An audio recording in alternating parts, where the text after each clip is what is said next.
Sa nakaraang episode, si Dolan ay isang sinaunang dragon na napaslang ng isang bayani, dahil dito ay nagulat siya at di makapaniwala na nangyari sa kanya ang bagay na ito dahil alam niyang siya ay isang malakas at di natitinag na dragon, pero subalit bago siya mamatay ay humingi siya ng pabor na dalhin sa underworld ang kanyang katawan para makapagpahinga na. Pero sa kalaunan ay nagulat na lang siya na bigla na lamang siyang nabuhay bilang isang tao. Namuhay siya sa isang nayon at nagkaroon pa ng kakayahang katumbas ng lakas ng isang dragon, dahil dito sa katagalan ay mas lalo pang lumalakas ang kanyang kakayahan.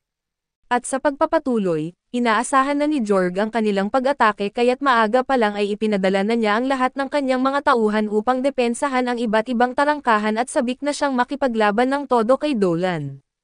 Samantala si Jod ay hinarap ng pinagsamang puwersa ng nayon ng mga duwende sa isa sa mga pandagdag na tarangkahan, ngunit sa kabilang tarangkahan ay si Diodora lamang ang humarap kay Reisha.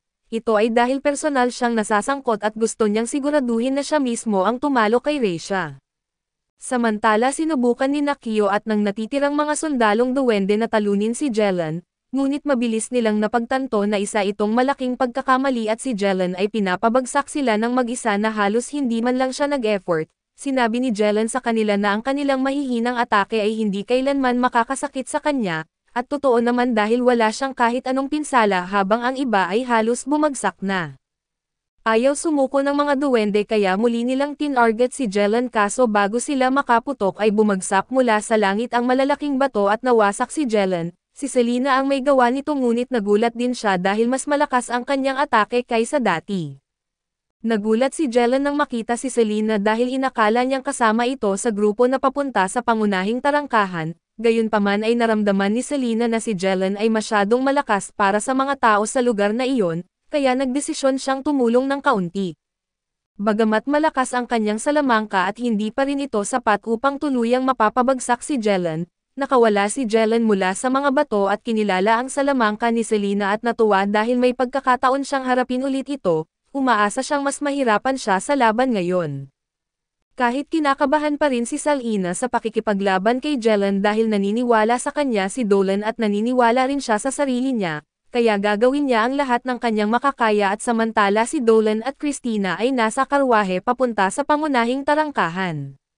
Labis na nag-aalala si Christina para kay Selena at dahil kahit kasama nito si Nakio at ang iba pa, hindi siya sigurado kung kakayanin ni Selena si Jelan at sa totoo lang ay hindi rin sigurado si Dolan, ngunit nakita niyang buo na ang loob ni Selena kaya binigyan niya ito ng inspirasyon at suporta. Mas lalo tuloy nag-aalala si Christina at nag-isip na bumalik upang tulungan siya, pero pinigilan siya ni Dolan at sinabing sigurado siyang kakayanin ito ni Selena at binigyan niya si Selena ng isang makapangyarihang bato ng salamangka upang tulungan ito sa laban. Gayunpaman ay hindi pa rin mapakali si Christina at malapit na sanang bumaba ng karwahe upang bumalik kay Selena, nang biglang ipinaalam ng kanilang driver na paparating na sila sa susunod na dagdag na tarangkahan. Ang plano ni Adam na magpadala ng mga tauhan upang labanan si Jod ay tila hindi naging magandang ideya. Habang naglalaro si Jod sa laban ay nagawa pa nitong i-down ang isang kalaban at naghahanda na para sa susunod na atake gamit ang kanyang sibat, ngunit bago pa mangyari iyon ay dumating si Christina sakay ng karwahe at ibinangga ito kay Jolo. Si Dolan ay papunta pa rin sa pangunahing tarangkahan upang harapin si Jorg kaya't wala siya roon upang tulungan si Christina. Gayunpaman ay tiwala si Christina na kaya niyang harapin ito mag-isa at sinabihan niya ang mga babaeng gagamba na ilikas ang lahat ng natitirang mga nakaligtas at lumayo kaagad. Sa wakas ay nakabangon muli si Jolo at nagulat nang makita si Christina na handang harapin siya. Umaasa sana si Jolo na makaharap si Dolan kaso masaya siyang wasakin muna si Christina habang hinihintay iyon. Kailangan ni Christina na matapos ang laban ng mabilis upang makahabol kay Dolan. Kaya ginamit na niya agad ang buong lakas ng kanyang espada upang pabagsakin si Jolo. Sa halip na matakot ay natuwa si Jolo at binanggit na magiging labanan ito hanggang kamatayan at sinugod niya si Christina at sinubukan na saksakin siya, ngunit naiwasan ito ni Christina at sinubukan na gumanti ng isang mabilis na atake at bagamat na block ito ni Jolo, patuloy niyang inatake si Christina. Muling nakaiwas si Christina at sa pagkakataong ito ay tumama siya ng malinis sa ulo ni Jolo na nag-iwan ng bakas, humanga si Jolo sa kakayahan ni Christina bilang isang superhuman kaso walang ideya siya kung ano ang ibig niyang sabihin sa tawag na iyon. Samantala si Dolan ay tumatakbo patungo sa pangunahing demonic gate at sigurado siyang kaya ni Christina si Jolo, ngunit nais niyang mabawasan ang mga biktima hanggat maaari at upang makatipid ng oras, bahagya niyang pinalitaw ang kanyang anyong dragon at lumipad gamit ang kanyang mga pakpak papunta sa tarangkahan. Sa kabilang banda ay naghahanda ng maglaban sina Reisha at Diodora at ayaw ni Reisha na maistorbo tulad noong huli kaya lumikha siya ng isang dome sa paligid nila, sinimulan niyang maglabas ng nakalalasan na hamog, kaso hindi siya pinayagan ni Diodora kaya lumikha ito ng maliit na buhawi upang mawala ang hamog.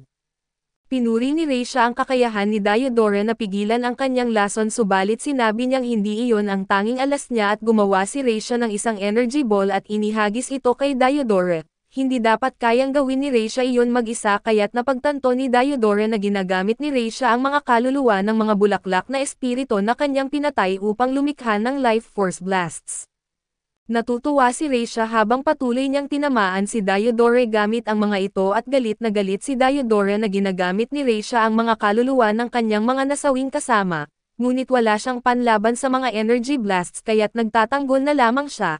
Hindi rin mauubusan ng enerhiya si Reisha dahil patuloy niyang sinisipsip ang buhay mula sa kanyang paligid. Gayunpaman kung kaya ni Reisha na kumuha ng enerhiya ay kaya rin ito ni Diodora at ginamit ni Diodora ang isang kapangyarihang matagal na niyang sinelyuhan, bagamat umaasa siyang hindi na niya kailanman gagamitin ang ganitong kasamaan ay wala na siyang ibang pagpipilian laban kay Reisha. Nagulat si Reisha na mayroon din palang ganoong kakayahan si Diodora kaso naniniwala siyang mas malakas siya. Hinamon niya si Diodora sa isang soul-sucking contest upang malaman kung sino ang unang mawawalan ng lakas, nagbanggaan ang kanilang enerhiya sa pagsipsip ng kaluluwa at sa simulay pantay ang kanilang lakas. Ngunit kalaunan ay nagwagi si Reisha at sinimulang sipsipin ang kaluluwa mula sa katawan ni Diodora at tila ini-enjoy pa ni Reisha ang bawat sandali ng laban, mukhang natatalo na si Diodora ngunit ito ang talagang plano niya mula sa simula. Kahit na nasipsip na ni Reisha ang malaking bahagi ng kaluluwa ni Diodora na nakahanda na ang isang tiyak na atake niya kaya't imposibleng matalo siya. Iniisip ni Reisha na bluff lamang ito dahil malapit nang maubos ang kaluluwa ni Diodora kaso biglang naramdaman ni Reisha ang matinding sakit sa kanyang pisngi, ilang segundo ang lumipas may tumubong itim na rosas mula sa kanyang mukha at napasigaw si Reisha sa matinding sakit kaso hindi pa rito nagtatapos. Ilang dosenang itim na baging ng rosas ang biglang lumitaw mula sa kanyang katawan at nagsimulang balutin siya.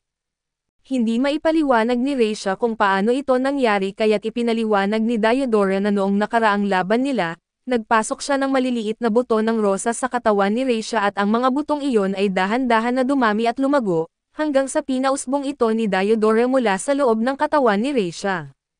Alam ni Diodora na hindi mag-iingat si Reisha para harapin ang ganitong uri ng atake kaya't mula pa sa simula ay nakatakda ng manalo si Diodora. Patuloy na lumalaki ang mga baging ng rosas na binabalot si Reisha hanggang sa hindi na siya makalaya.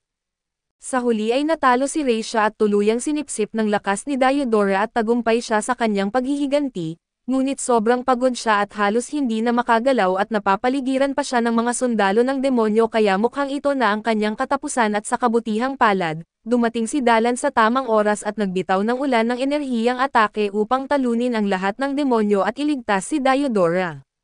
Matapos makita ang tagumpay ni Diodora at bumalik tayo kay Selena at mukhang nasa alanganin siya, gumawa si Dolan ng mahiwagang healing barrier sa paligid ni Diodora upang tulungan siyang makabawi. Kasabay ng pagsira niya sa dagdag na tarangkahan gamit ang kanyang salamangka.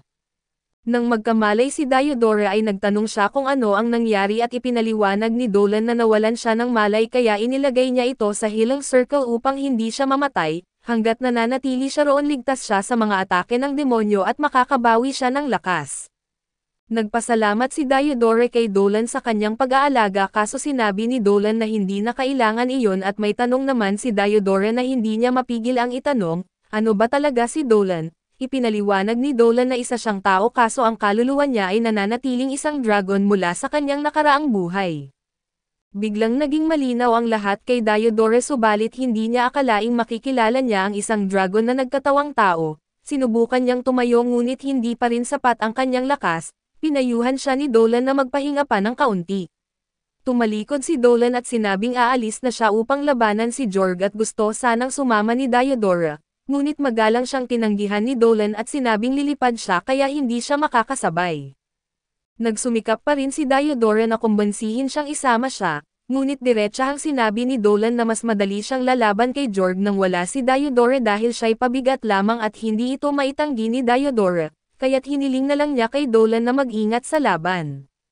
Sigurado siyang walang magiging problema si Dolan dahil isa siyang dragon, ngunit nag-aalala si Diodora na baka aksidenteng masira ni Dolan ang buong kagubatan kung gumamit siya ng sobrang lakas, samantala ginagawa ng mga elf ang lahat ng makakaya nila upang pigilan si Jelen habang sina Fu at Kyo ay abala sa paggamot ng sugat ni Selena.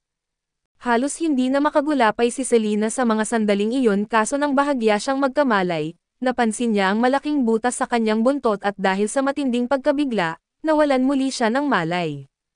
Wala sa kanila ang may kaalaman sa pagpapagaling gamit ang salamangka, kaya mas mabuting iniwan na lang sana nila ang sanga sa kanyang katawan at gayunpaman, hinugot ito ni Kyo na nag-iwan ng malaking sugat sa katawan ni Selena na isang sugat na posibleng ikakamatay niya dahil sa labis na pagdurugo. Sa kabutihang palad ang mahiwagang hiyas na nilikha ni Dalan ay may auto-heal function kaya't unti-unting nagsara ang sugat ni Selena, labis na nabawasan ang kaba ni Kyo at Fu nang makita nilang ligtas si Selena. Ngunit wala silang panahon upang magdiwang at dahil papalapit na si Jelen sa kanilang kinaroroonan, nagdesisyon sina Fu at Kyo na isakripisyo ang kanilang mga sarili upang bigyan si Selena ng pagkakataong makatakas. Ginigising nila siya at sinabing kung tatakbo siya sa direksyon na itinuro nila at ligtas siyang makakalabas ng kagubatan. Tumanggi si Selena na iwan ang kanyang mga kaibigan para lamang iligtas ang sarili ngunit dahil wala siyang kakayahang lumaban, siniguro ni Fu na gagawin nila ang lahat para siya'y mabuhay at samantala, mukhang maayos ang laban ni Christina kay Jill. Napaparusahan niya ito ng husto ngunit nananatili pa ring nakatayo si Jill. Tinanong niya si Jill kung hanggang kailan niya balak mapatagal ang laban at sinabi ni Jill na inaasahan niyang magiging mahirap ang laban dahil si Christina ay isang superhuman, ngunit nalampasan nito ang kanyang mga inaasahan. Bagamat walang ideya si Christina kung ano ang ibig sabihin ng pagiging isang superhuman at doon ay nagtanong siya kay Jill para sa paliwanag, sinabi ni Jill na nakakagulat na walang sino man ang nagsabi kay Christina kung ano siya, kaya't ipinaliwanag niya ang kasaysayan ng mga superhuman.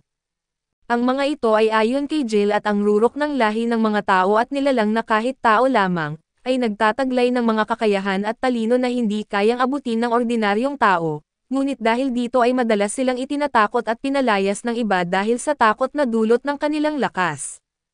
Ikinwento rin ni Jill na ang isang superhuman hero ay minsang pumatay sa isang dragon god, labis ang kanyang tuwa na makatagpo ng isang superhuman kaya't hiniling niya kay Christina na ipakita ang buong lakas niya. Sa mga sandaling iyon ay naalala ni Christina ang mga alaala ng kanyang nakaraan at tuluyang naunawaan kung sino siya. Sinabi niya na ngayon ay alam ko na, pagkatapos nito ay tuluyang natalo ni Christina si Jill at sa bilis at kahusayan ng kanyang galaw, naputol niya ang lahat ng braso at binti ni Jill, bago tuluyang pugutan ng ulo ang kalaban. Habang ginagawa ito ay naalala niya ang kwento ng Dragon God at ang bayani na minsang naging magkaibigan kaso nagkanulo sa isa't isa. Samantala sa pangunahing tarangkahan ay hinarap na ni Dolan si Jorg, ibinigay ni Jorg ang buong respeto kay Dolan at dahil ikinagalak niyang makaharap ang isang tulad niya. Gayunpaman alam ni Jorg na hindi magagamit ni Dolan ang buong lakas niya sa mundong ito, kaya't inanyayahan niya si Dolan na dumaan sa tarangkahan patungo sa mundo ng mga demonyo, kung saan wala nang alalahanin tungkol sa mga masasagasaan sa laban.